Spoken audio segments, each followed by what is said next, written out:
jenazah ke kuburan keluarganya. Yang utama halam cara-cara teman-teman urang kampung. Kemudian hartanya boleh jadi mungkin karena kuburan di umur-umur tu dia abang motor je, abang Honda je, abang tangin oleh saudara-saudara yang motor Honda tanginnya mungkin di si mayat. Fayarji'ul ithnani, yang duanya wateli urun kau kuburkan, maka yang duanya pasti hana bersedia ikut bersama urun yang dalam kuburan. Yarji ya Allah, ubina keluarga ya Allah, ubina cara ya Allah, ubina urun kampung ya Allah, motor yang ubah bunoi tangin Honda no kuam tu. Saya baqa ma'ahu, tinggallah bersama mayat satu-satunya amaluhu, amal yang pernah dia perbuat. Namanya amalnya in khairan fa khairun wa in syarran fa syarrun. Maka punya amal gad maka gadlah daya terima. Punya amal buruk yang daya ubah maka buruklah juga yang daya terima. Artinya bahawa dalam pemahaman ahli sunnah wal jamaah bahawa azab kubur itulah perkara yang hak.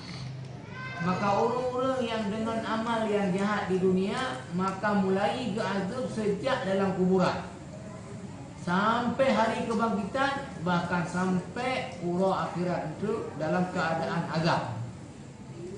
Maka Nabi SAW menggambarkan titip orang yang mati tanpa kecuali mandu menyesal. Titip orang yang mati tanpa kecuali mandu menyesal. Ma min 'abdin yamutu illa wa nadim. Hana orang yang meninggal kecuali membawa penyesalan. Ulama, kiai, siapapun. Cuma menyesal yang kelompok pertama mentang alhamdulillah.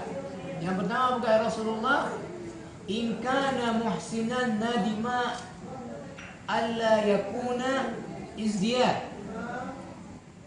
Orang-orang yang selama udah terlalu berbugar, maka apabila orangnya meninggal dunia dan orangnya berasa betapa penting amal sejak dalam kuburan, menyesal pakal lum bubut amal kebaikan terbatas, menyelun tupu penting amal baik dalam kuburan, sungguh lum tamah lah dan hanlo sia-siakan watai dalam udip kecuali lum perbanyak amal saleh. Nyo menyesal orang-orang yang saleh meninggal.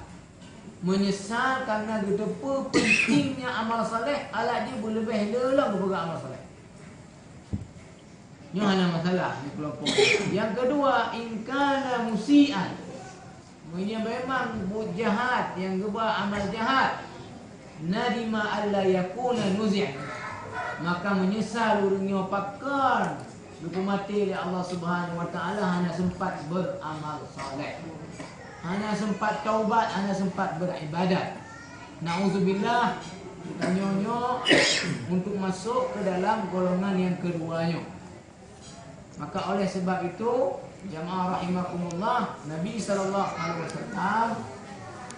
membuat tanda kita orang hebat atau hanya hebat lah muda di dunianya, kan bak kita orangnya raya pangsat, kan lepeng, kan lengan, kan le ilmi, tetapi lebih kepada bak mengingat perkara matinya. Maka berkata Rasulullah SAW, al-kayyisu man dana nafsahu wa amila lima ba'dal maut. Orang yang hebat adalah orang yang bisa kontrol nafsunya, hari-hari membuat amal untuk kepentingannya setelah mati. Wal ajizu, orang yang paling lemah adalah man atba'a nafsahu hawaha wa tamanna 'ala Allah. Orang yang memperturut keinginan nafsunya dan dia tidak beramal, cuma berangan-angan saja. Mudah-mudahan Allah Subhanahu wa taala beri keuluntuan dan kenyang yang berhadir untuk selalu teringat mati dan tersiapkan roh untuk tawa Allah dengan amal-amal saleh dari kesempatan yang mereka diberi oleh Allah Subhanahu wa taala yang saatnya akan gecok bak waktu tertentu oleh Allah tanpa diberi mungkin pengetahuan duluan bak bertanya tiba-tiba yang meninggal dunia.